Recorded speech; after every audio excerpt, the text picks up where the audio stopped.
আগামী ২৪ ঘণ্টায় দেশের ৫টি বিভাগের বিভিন্ন এলাকায় বৃষ্টি হতে পারে এবং একই সঙ্গে দিন ও রাতের তাপমাত্রা ১ থেকে ২ ডিগ্রি সেলসিয়াস কমে যেতে পারে। সপ্তাহের শেষ দিকে সারা দেশে বৃষ্টিপাতের সম্ভাবনা বেড়ে যেতে পারে বলে জানিয়েছে আবহাওয়া অধিদপ্তর। ওয়ালটন আবারও মিলিনিয়ার অফারে ওয়ালটন ফ্রিজ কিনে আপনিও হয়ে যেতে পারেন মিলিয়নিয়ার। মিলিনিয়ার ছড়াছড়ি দেশ জুড়ে, এটা শুধু ওয়ালটনই পারে।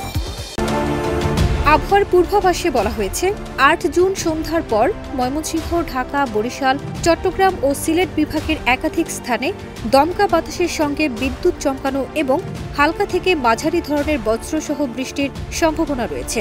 তাছাড়া সারা দেশে দিন রাতের তাপমাত্রা কিছুটা কমতে পারে।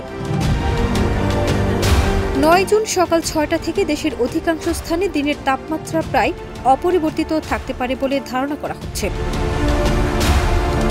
অন্যদিকে ঢাকার পাশাপাশি খুলনা, বরিশাল, চট্টগ্রাম ও সিলেটের নির্দিষ্ট কিছু এলাকায় দমকা হাওয়া ও বজ্রসহ হালকা থেকে মাঝারি বৃষ্টি হতে পারে। দেশের অন্য অংশে আংশিক মেঘলা আকাশের সঙ্গে আবহাওয়া শুষ্ক থাকার সম্ভাবনাও রয়েছে। এসব তথ্য আবহাওয়া অফিসের প্রাপ্ত সর্বশেষ পূর্বাভাসের ভিত্তিতে জানানো হয়েছে। ফারজানা নিকিতা, দেশ রূপান্তর।